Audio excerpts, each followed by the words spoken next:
Nous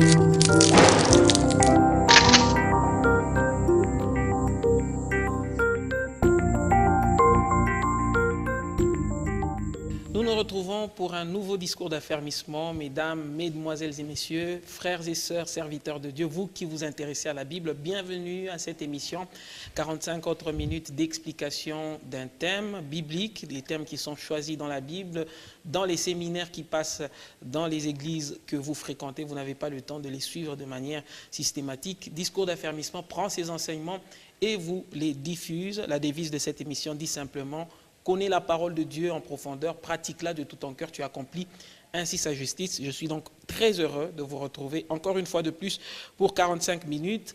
Et je vous présente déjà mon invité de cette émission, Pasteur Gabriel Maloba, une fois de plus, bienvenue. Merci beaucoup Isaac, merci à tous ceux qui prennent leur temps pour suivre ces enseignements. Voilà, dès le premier numéro de cette émission, nous sommes avec vous. Vous nous accompagnez, vous nous nourrissez de cette parole.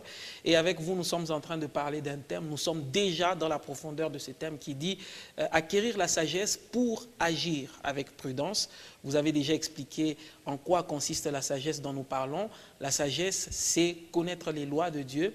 Et nous les pratiquons pour justement prévenir ce qui peut nous arriver, parce qu'à chaque action qu'on pose, il y a une réponse, soit des effets qui se répercutent pour nous, selon cette règle générale de la nature, la loi des sémas et de la moisson dans le livre des Genèse.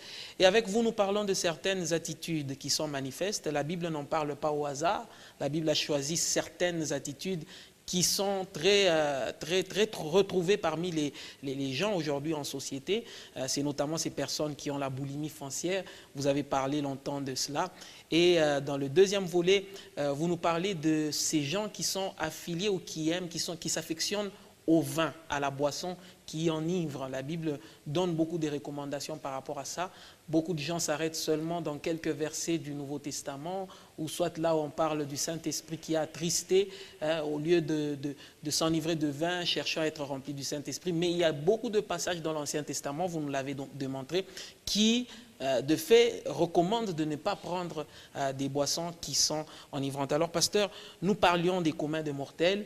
Un verset qui a tout résumé, c'est Osée chapitre 4, verset 11, où l'on dit que le vin, les boissons, la prostitution font perdre le sens. Est-ce qu'une fois de plus, pour les communs des mortels, vous pourrez revenir en gros sur ce que représentent les boissons enivrantes chez les hommes?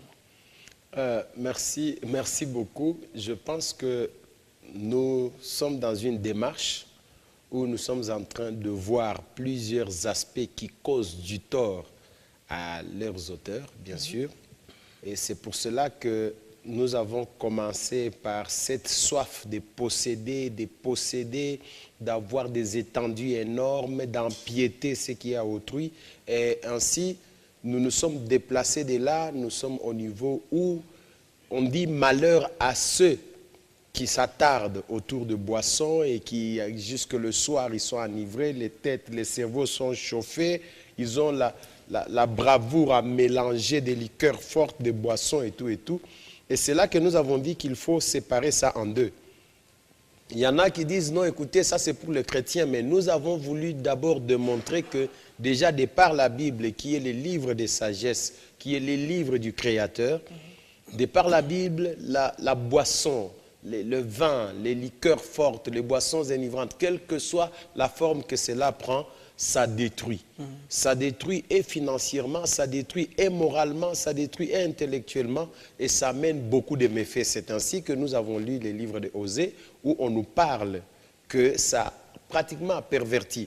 Et quand nous sommes rentrés dans Proverbe 31, nous avons vu comment est-ce que le roi ne peut pas s'enivrer, le prince ne peut pas s'attarder auprès des liqueurs fortes pour qu'il ne puisse pas perdre l'essence, pour qu'il ne puisse pas manquer la justice dans sa manière de rendre le droit.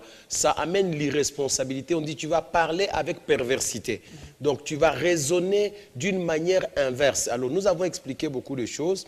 Ici, que tu sois chrétien ou que tu ne le sois pas, si tu es à donner à cette vie-là, si tu crois que c'est dans cela. D'ailleurs, on dit donne ça à celui qui souffre pour qu'il oublie sa misère. Donc quelque part, c'est comme un calmant.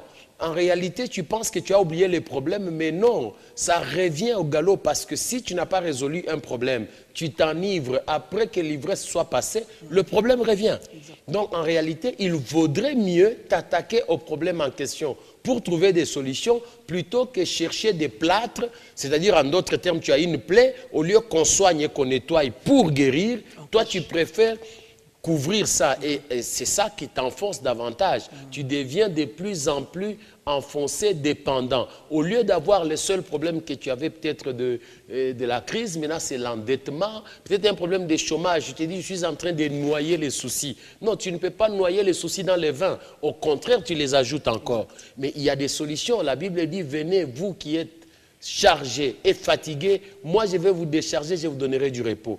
Quand tu as des problèmes, il ne faut pas aller les noyer dans la boisson. Au contraire, viens au Seigneur, il est capable de te décharger parce que lui est venu pour ça. Tu vois comment les gens dévient. Alors c'est ainsi que nous avons voulu faire voir que cette attitude-là, au contraire, ne nous aide pas, mais ça nous enfonce davantage. Et surtout quand tu arrives au niveau où tu deviens dépendant. Et là, tu es capable même d'escroquer, de mentir, de voler et d'aller s'emprunter quelque part. Là, tu vas trouver une maman qui vend des loutoukous, tu as déjà des dettes et des dettes, donc quand tu n'as pas pris ça, tu n'es pas tranquille. Il y en a même qui pensent que non, s'il ne prend pas, il va mourir. Il dit, mais c'est ce qui est bien, il faut... Tu ne mourras pas. Tu seras là. Le problème, c'est que si tu sens que ta propre volonté n'est plus en mesure de s'exercer dans des cas pareils, cherche la délivrance. Tout simplement parce que le Seigneur est venu pour cela. Et nous avons beaucoup de cas de témoignages de personnes qui étaient dépendants de ces choses-là, la cigarette, la boisson, la prostitution. Par la délivrance, ces personnes-là ont été totalement libres d'exercer leur propre volonté. Et nous avons dit que ça, c'était un aspect que nous avons analysé. Mais ça, maintenant, nous voulons, j'ai trouvé que c'était mieux encore que nous puissions rentrer maintenant dans la maison de Dieu, au milieu des enfants du Seigneur. Nous n'en parlons pas pour créer des polémiques, et parce que le Seigneur ne nous a pas appelés pour polémiquer. D'ailleurs, on dit, abandonne ces discussions folles qui n'amènent à rien du tout. Nous venons tout simplement pour partager sur la parole de Dieu afin que tous ceux qui ont des doutes, qui ont besoin d'apprendre, parce que vous savez, il y a deux sources de reniement du Christ. Tu peux soit être ignorant, c'est-à-dire tu ne connais pas, en ce moment-là, tu as besoin de savoir. Tu peux être aussi un endurci du cœur, c'est-à-dire tu décides par toi-même que je refuse malgré que j'écoute. Et il n'y a que ces deux voies-là. Soit tu es ignorant et en ce moment-là, en écoutant la parole, tu es éclairé et tu acceptes, tu marches dans la crainte de Dieu. Ou alors tu dis, malgré que j'ai écouté, je commence à discuter. Alors, nous ne sommes pas dans la catégorie de ceux-là qui veulent discuter sur la parole de Dieu. Non, c'est ainsi qu'un jour quelqu'un est venu, non, je suis venu pour qu'on discute sur la parole de Dieu. Je lui dis, désolé, le Seigneur ne m'a pas envoyé pour discuter. Si toi, tu veux que je partage avec toi sur la parole de Dieu, oui, nous allons partager. Mais discuter, je ne suis pas là pour discuter et je pense que dans cette émission, non plus, nous n'évoquons pas des sujets pour créer des polémiques, mais nous nous adressons à ceux qui ont le désir d'apprendre au pied du Seigneur afin qu'ils sachent qu'est-ce qu'ils doivent faire. Parce qu'il y en a qui se perdent par ignorance. Et c'est par rapport à cela que nous intervenons afin que le peuple de Dieu soit édifié. Voilà, vous avez parlé des communs de mortels, vous avez spécifié une chose très importante parce que nous parlons d'explication des thèmes bibliques et non de débat. Donc ce n'est pas une discussion sur la parole de Dieu, mais des enseignements. Alors pasteur, vous avez parlé des communs de mortels. La Bible est très claire, elle montre que le vin dévalorise, les boissons enivrantes dévalorisent et parfois ça a caractère à nous attirer. Quand on voit un verre de bière, les bulles qui sont en train de sortir, on a comme l'impression, on a toujours envie d'en prendre, mais la Bible nous dit ça mord comme un serpent. Comme un serpent, en d'autres termes, ça tue. Voilà.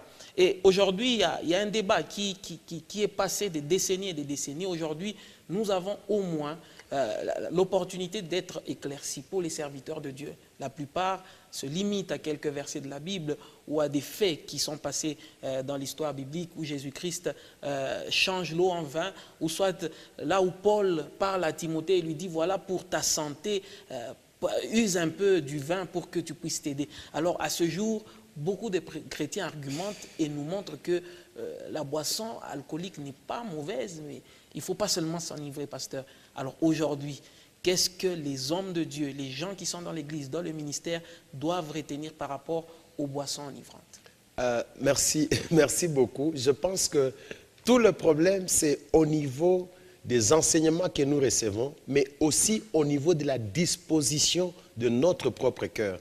Vous savez, quand je suis en train de parler ou que nous suivons un discours, selon que tu as une prédisposition, tu peux y comprendre ceci ou cela. Exactement. Mais la Bible est claire là-dessus. Avec Dieu, on ne discute pas. Et d'ailleurs, je sais que le passage par lequel nous avions commencé la première fois, on dit ceci, on ne se moque pas de Dieu. Ce qu'un homme aura sémé, il le récoltera.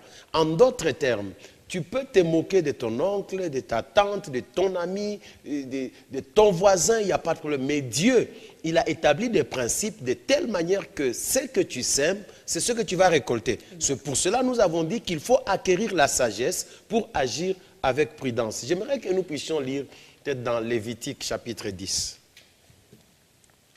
Donc là, nous nous basons sur ceux qui sont serviteurs de Dieu, qui sont censés servir Dieu dans l'église ou dans le ministère. Nous allons lire donc Lévitique. Chapitre 10. Lévitique chapitre 10. Du 8e au 11e verset.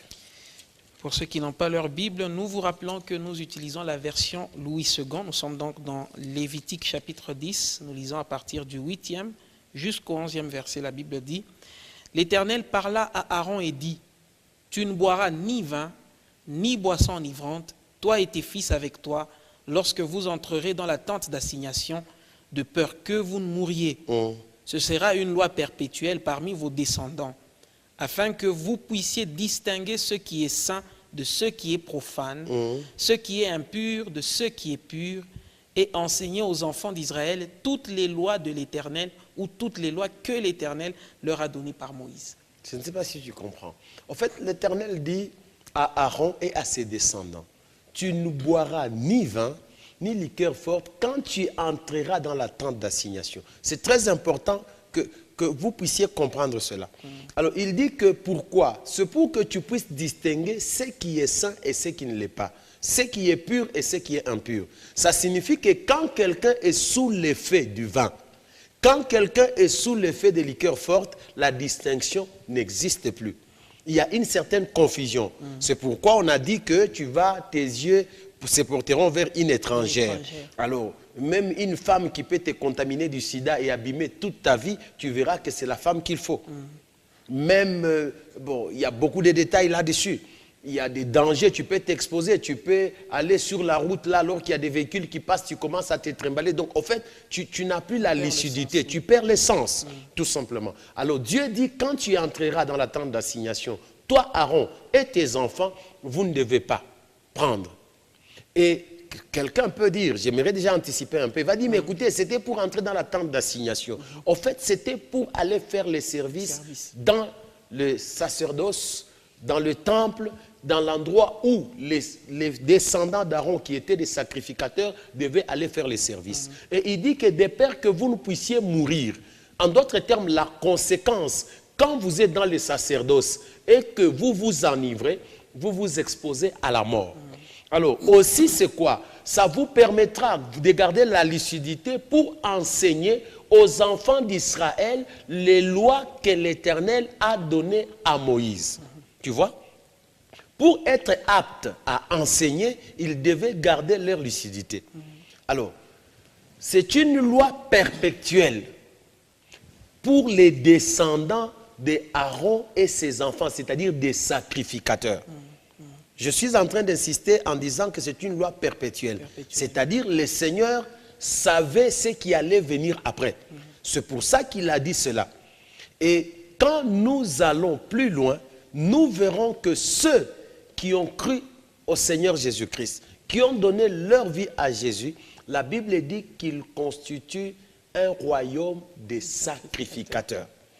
Ça signifie quoi? Quand Dieu parlait, il nous voyait déjà, parce qu'on ne peut pas dire que Dieu ne nous voyait pas. Non, le Seigneur nous voyait déjà dans Aaron, pour dire que nous serons un sacerdoce.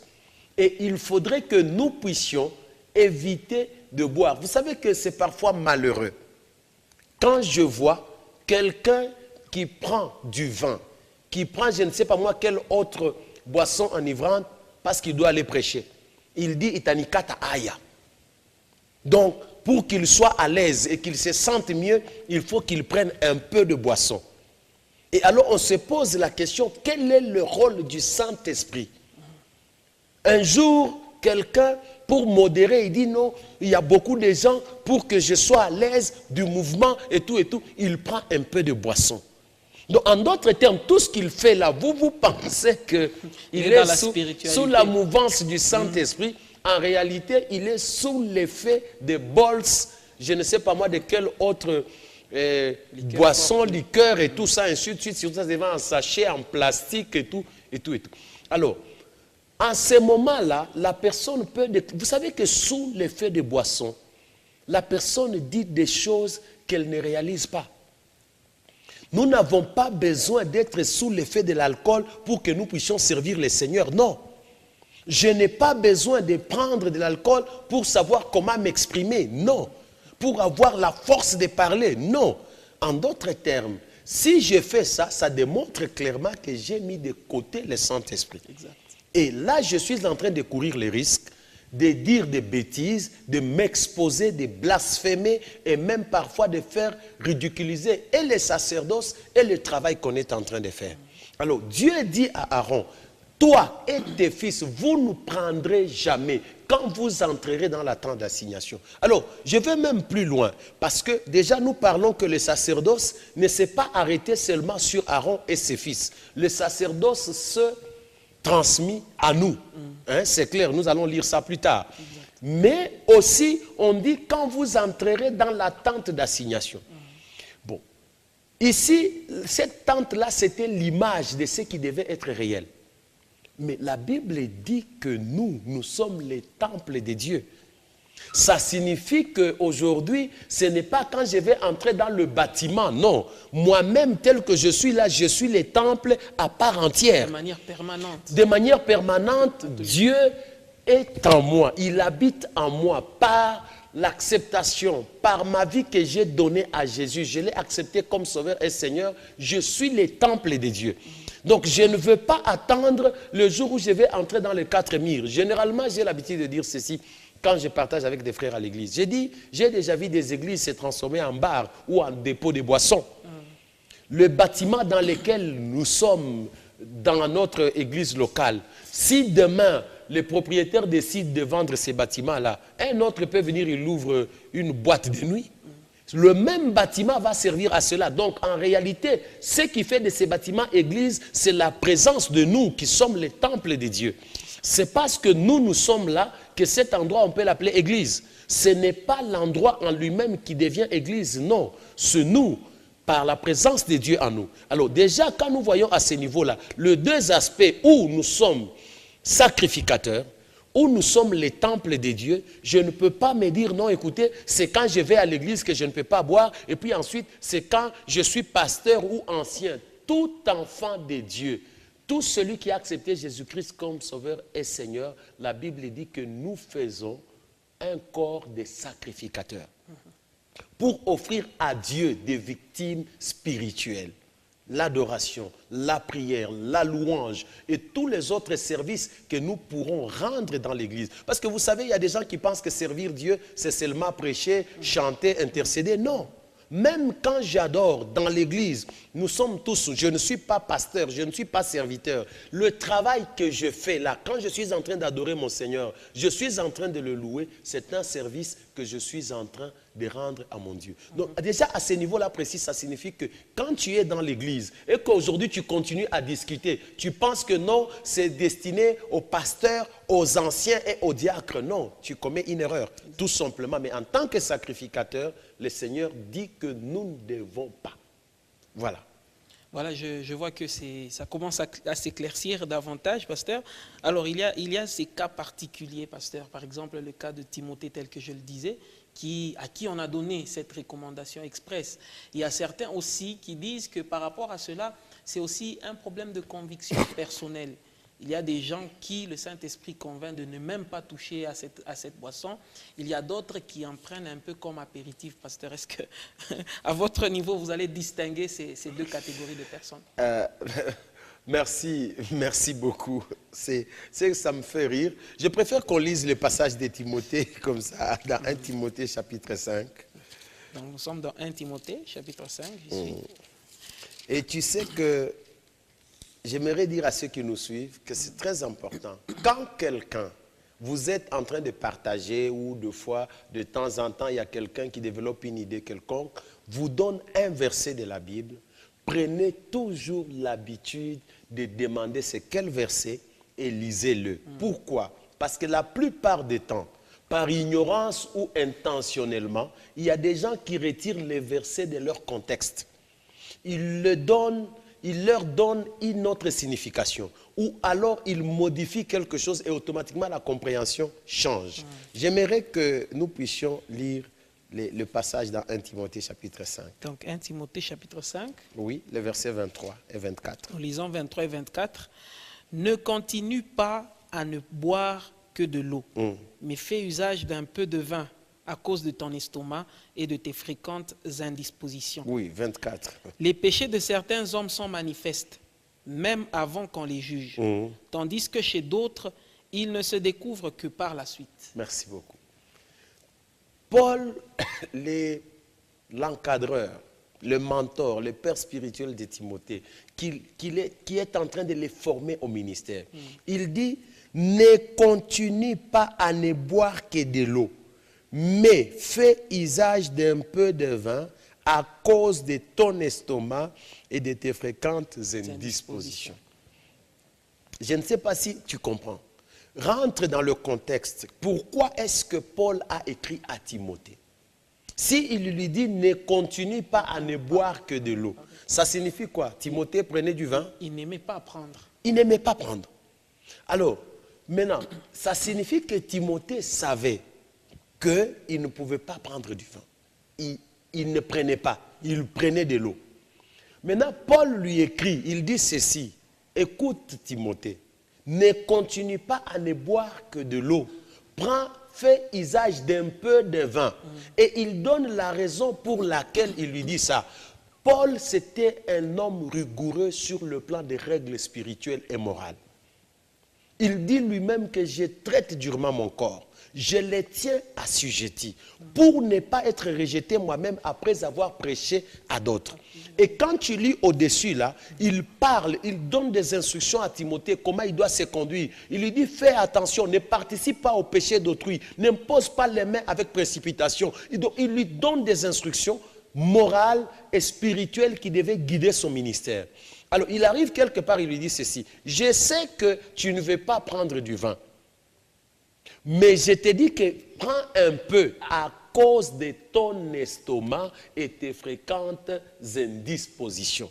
Ça signifie ici que Timothée avait besoin de prendre ça pour des raisons médicales.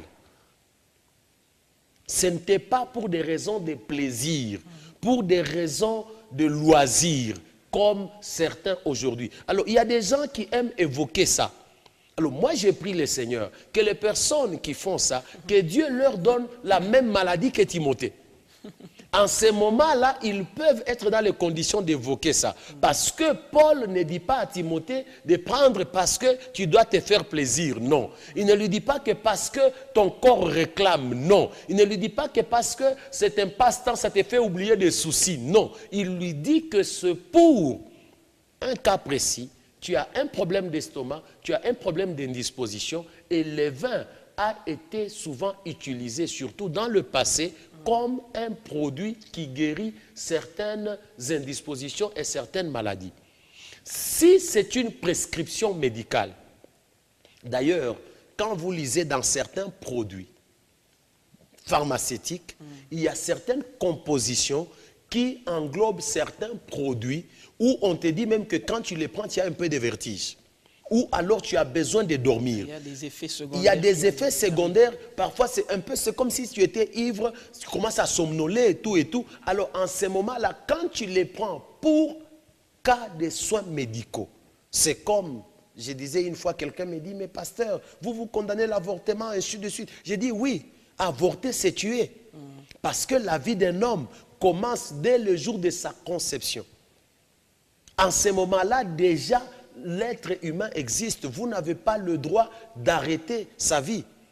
Mais si c'est pour des raisons médicales, par exemple, le médecin découvre que le fœtus est mal formé et que sa croissance n'est pas normale. Pour des raisons médicales, l'avortement est autorisé. Prenons que c'est une grossesse en dehors de l'utérus. Par exemple. Ok, le médecin se rend compte que l'enfant ne pourra pas évoluer correctement. Ils peuvent prescrire qu'il y ait cela. Là, en ce moment-là, ce n'est pas un péché parce que ça risque même d'emporter maman. Et dans le cas d'espèce, quand on parle à Timothée, ce n'était pas pour, comme les justifier, pour dire, écoute, enivre-toi, ainsi de suite. Et ceux même qui évoquent ça, généralement, ils sont ivres à mort. Il oublie même là où il a laissé son portefeuille, son téléphone est perdu, parce qu'il dit, en tout cas, je ne sais pas, j'avais des vertiges, hein, je crois que dans les taxis, là, j'ai oublié ça. Et c'est parti comme cela. Pourquoi? Parce que, quelque part, les gens cherchent des justifications. Écoutez. Quand vous regardez dans la Bible, les gens qui veulent trouver des raisons pour se justifier, ils en trouveront toujours. Et la Bible est claire là-dessus. Ici, quand nous parlons des vrais enfants de Dieu. Et j'aime beaucoup, Jean, quand tu te rappelles, quand nous parlions autrefois, je ne sais plus dans quel numéro, quand tu as l'Esprit de Dieu, tu sais discerner que ici c'est Dieu qui parle. Et tu sais obéir que ça c'est l'instruction de mon Père, je dois obéir. Mais quand tu ne l'as pas, ce n'est pas en imitant la vie chrétienne que tu seras sauvé. Non, tu dois donner ta vie à Jésus. Parce que la sanctification, nous pouvons l'amener avec victoire que quand le Saint-Esprit agit en nous. Celui qui nous donne la force de marcher dans la vie chrétienne. Alors, si je ne suis pas chrétien et que je commence à faire comme les chrétiens, vous savez, à étouffer la chair, à étouffer la nature humaine, à un certain moment, ça va exploser. C'est ainsi que vous voyez les gens, ils disent, bon, maintenant, moi j'abandonne de boire. Et le jour où il va rentrer dedans, il va terminer tout un casier et ça sera un scandale. Pourquoi? Parce qu'à un certain moment, il a forcé son corps. La Bible dit que je puis tout par celui qui me fortifie. Pour que je sois en mesure de ne pas donner à la chair ce qu'elle réclame, il faudrait que j'aie l'aide du Saint-Esprit. Et d'abord, la première des choses, il faut naître de nouveau. Parce que si tu n'es pas né de nouveau et que tu veux vivre comme un enfant de Dieu, tu pourras imiter, mais à un certain moment, c'est comme un poisson qu'on sort de l'eau. Il va essayer de respirer, mais à un certain moment, il va commencer à étouffer. Ou c'est comme aussi un homme qu'on plonge dans l'eau. L'homme, sa vie n'est pas dans l'eau. Il peut y entrer, il peut faire 5 minutes, 10 minutes, s'il est vraiment persévérant, il est endurant. Mais à un certain moment, vous allez voir qu'il va sortir un peu la tête. Et c'est ce qui se passe généralement dans nos églises. Nous avons des frères, nous sommes avec eux, ils prient. Ils sont là, ils sautent, ils dansent, ils louent, ils célèbrent le Seigneur. Mais à un certain moment, ils disparaissent. Vous les cherchez, vous ne les voyez pas. Après, ils reviennent. C'est quoi? Non, je suis là. Ils sont un peu comme Géasi. Où est-ce que tu étais? Ton serviteur n'est allé ni à gauche ni à droite. Alors qu'en réalité, il a couru vite pour aller suivre Aman et aller récupérer des histoires. Alors pourquoi? Parce que le corps est en train de réclamer. Il est obligé de disparaître un peu, aller à Kasumbalesa, faire des choses et puis revenir après. Il est obligé de disparaître un peu, aller à Mulunguishi ou à Likasi ou à Luambo ou à Makolongulu, je ne sais pas moi, à la Rouachi, dans le fin fond là-bas. Et après, il revient. Frère, on ne t'a pas vu? Non, je suis là, je suis là, je suis là. Et surtout là, il est en train de chiquer. Il mange quelque chose là pour couper les odeurs de la boisson et tout ça. Quand vous voulez l'approcher, vous voyez qu'il recule. Vous voulez l'approcher, vous voyez qu'il recule. Pourquoi? Parce qu'il ne veut pas que vous puissiez sentir. Vous êtes en train de vous malmener vous-même.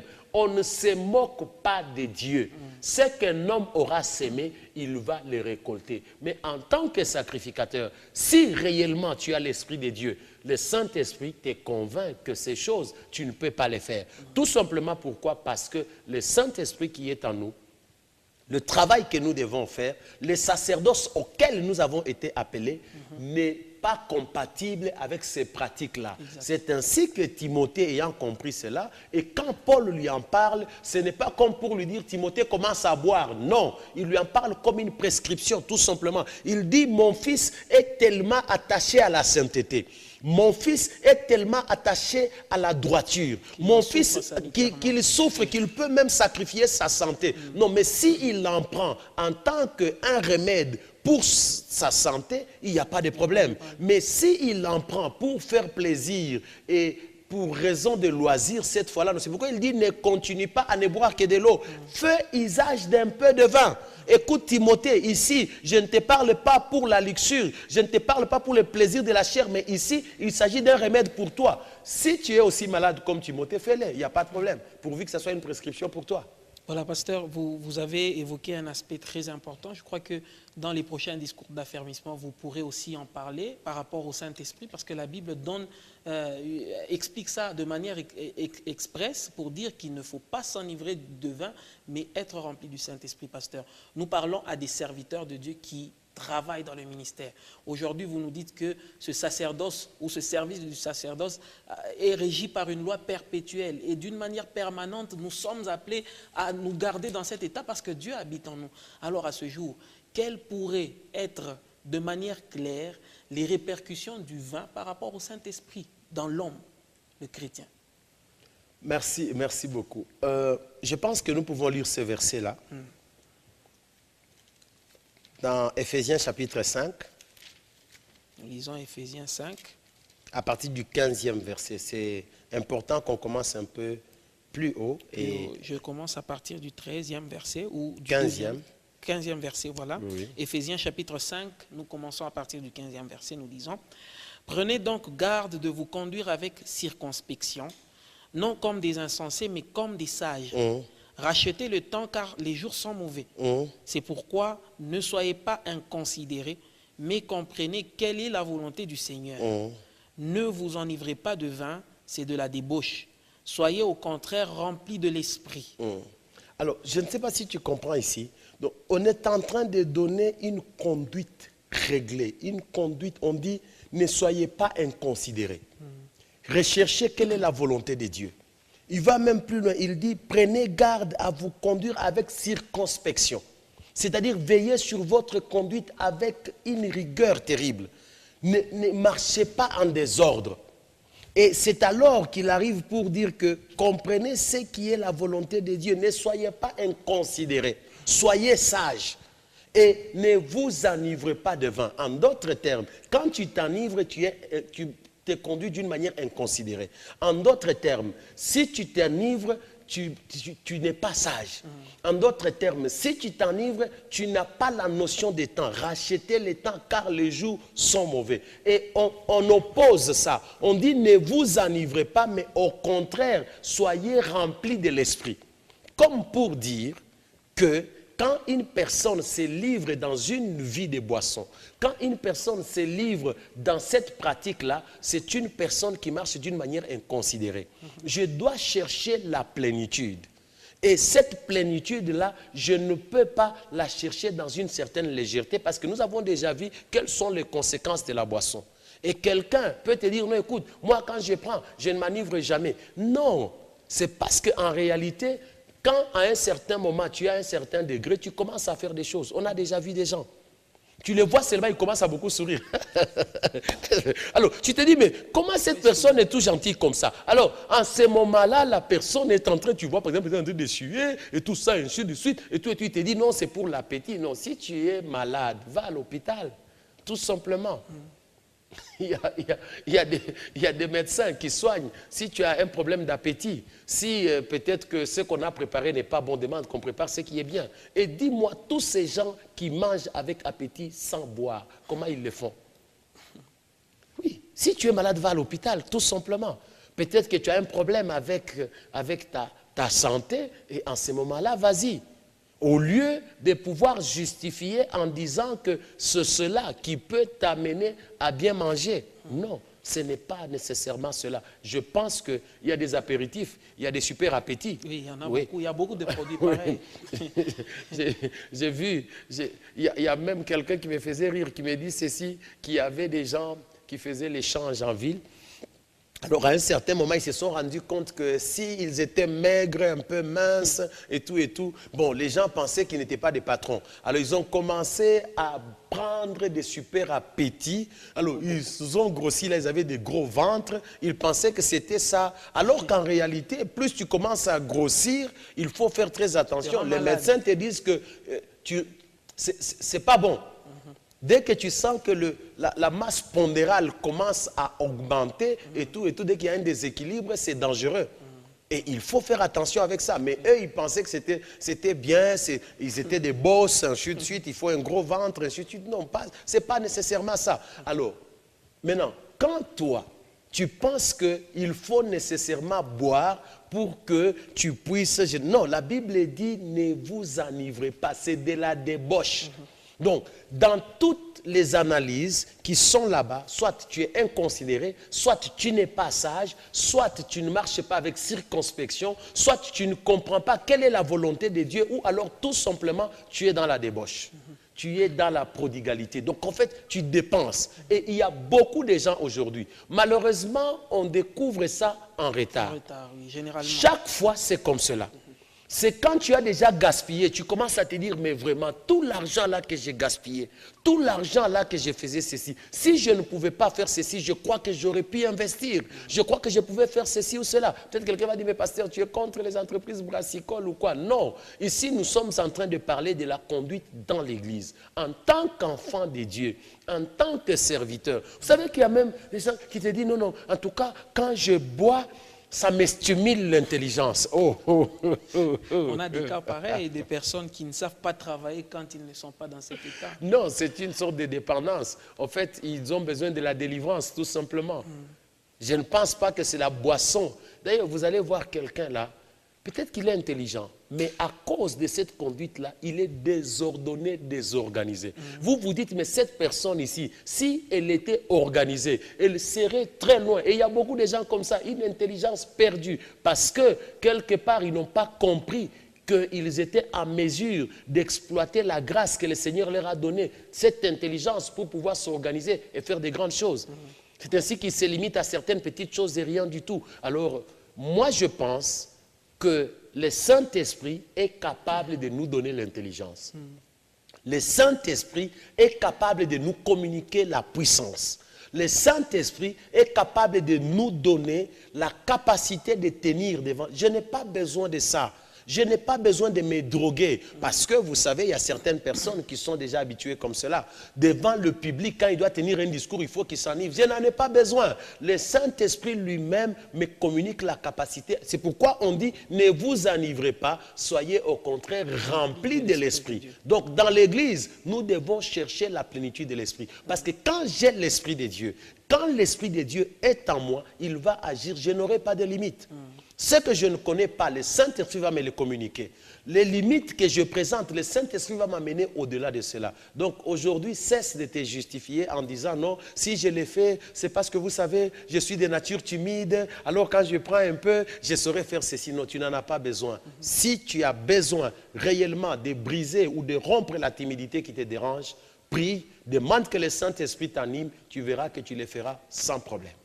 Voilà, pasteur, la dernière étape de l'émission, comme toutes les fois, c'est cette intervention en faveur de ces personnes qui sont aujourd'hui dépendantes des boissons enivrantes.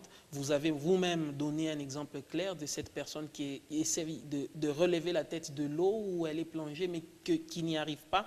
Il y a des frères, il y a des sœurs qui se retrouvent dans des situations telles que il est dépendant. Ça ne peut pas seulement être du vin. Oui, le vin, c'est ce qui est spécifique ici, mais d'un péché quelconque ou d'un mal quelconque.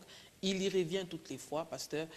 Est-ce que vous pouvez donner tout d'abord un mot d'ordre, un remède simple pour ces personnes qui aujourd'hui sont serviteurs de Dieu, hommes de Dieu, qui font même des grands services dans les églises, mais qui se retrouvent dépendantes, notamment ici, des boissons enivrantes? Quel pourrait être le remède? Est-ce qu'on peut lire rapidement un verset? Parce que c'est très important. Dans 1 Corinthiens chapitre 3. Nous lisons 1 Corinthiens chapitre 3. Oui, j'y suis. Oui, de 16 à 17. 16 à 17, 1 Corinthiens 3, 16 à 17. Ne savez-vous pas que vous êtes le temple de Dieu et que l'Esprit de Dieu habite en vous? Si quelqu'un détruit le temple de Dieu, Dieu le détruira. car le temple de Dieu est saint, et c'est ce que vous êtes. Oui, 18. 18.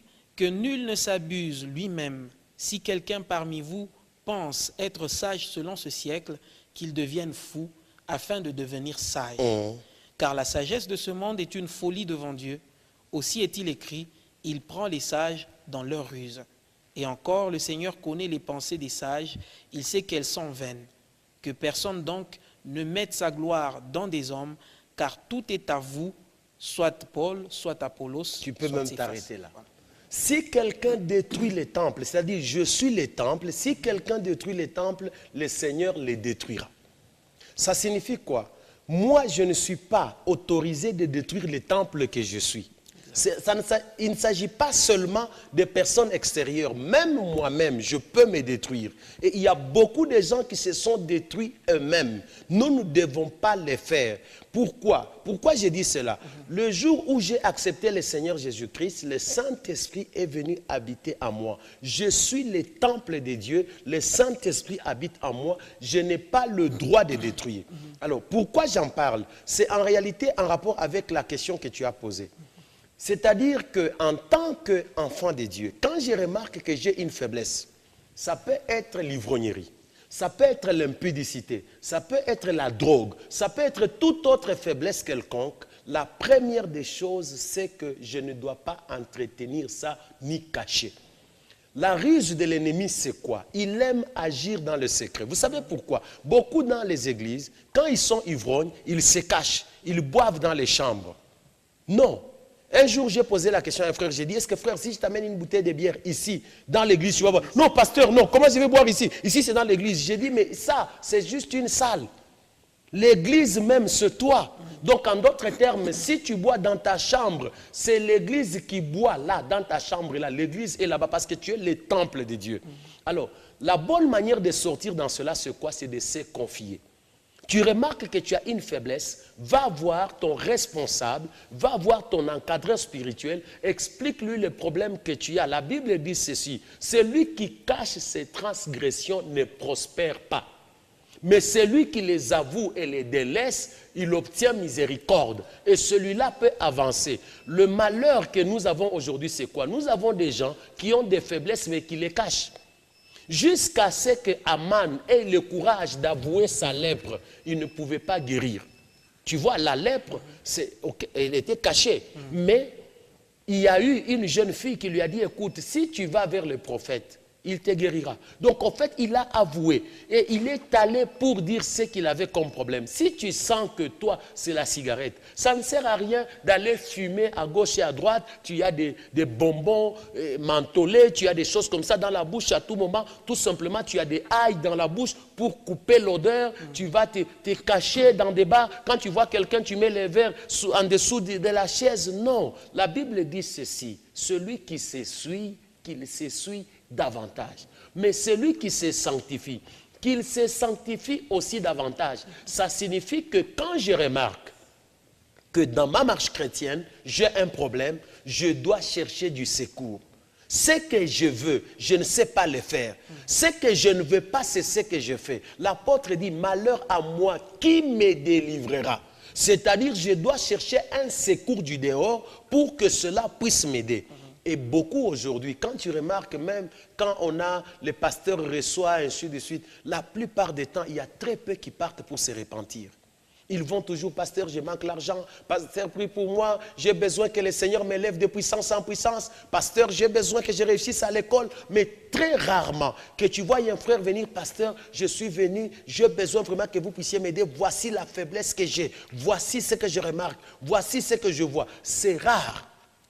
Donc, quand tu remarques que tu as une telle faiblesse, confie-toi afin qu'on te prenne en charge pour que cela puisse être résolu. Sinon, si tu caches, ça va te détruire. Les choses que tu caches, c'est ça qui va te détruire.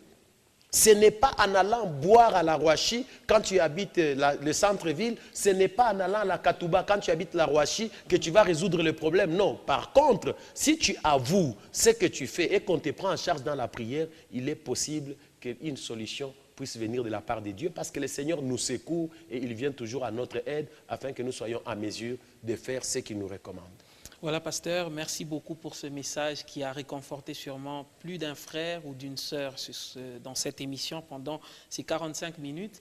Et pour terminer, pasteur, une brève prière, parce que cette parole que vous avez donnée, c'est une parole qui délivre.